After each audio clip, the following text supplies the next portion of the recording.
We've got time for a couple of Barrage the Farages where you send in your questions to me. We're going to begin with John from Tiverton. Hi, my name's John P. My question for Nigel Farage is, why aren't you Prime Minister and we get this country back on track? They couldn't run a bath, this lot, and Labour's even worse. And I'm not alone in my thoughts, Nigel, so hurry up and get with it.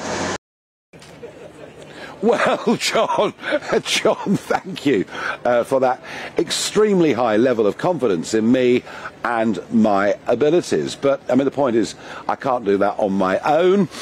We have an electoral system here which, under first past the post, makes it, in England and Wales, you know, very, very difficult for new parties to break through. You can get millions of votes and virtually no seats at all. And until we get a degree of electoral reform, I suspect that British politics is going to change very, very little.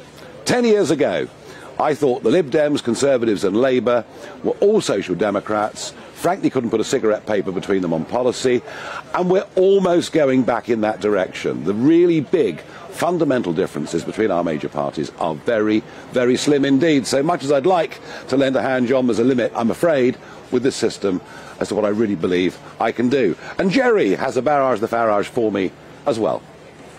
Hi, Nigel. I just wanted to ask, now that we've left the EU, when are we going to start seeing petrol stations selling fuel in gallons instead of litres? Well, it's a very, very fair question, Jerry.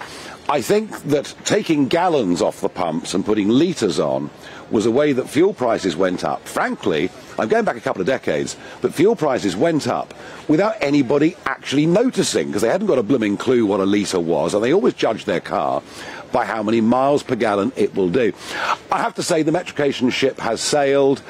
Everyone's being taught metres as opposed to yards. I can't stand metres. I know that Jacob, who's following me, can't either. But that's the way it is. Pretty much everybody under 40 now thinks mostly in metric, although we do still have miles. I'm not sure there's too much we can really do about that, although I personally don't like particularly that Napoleonic code.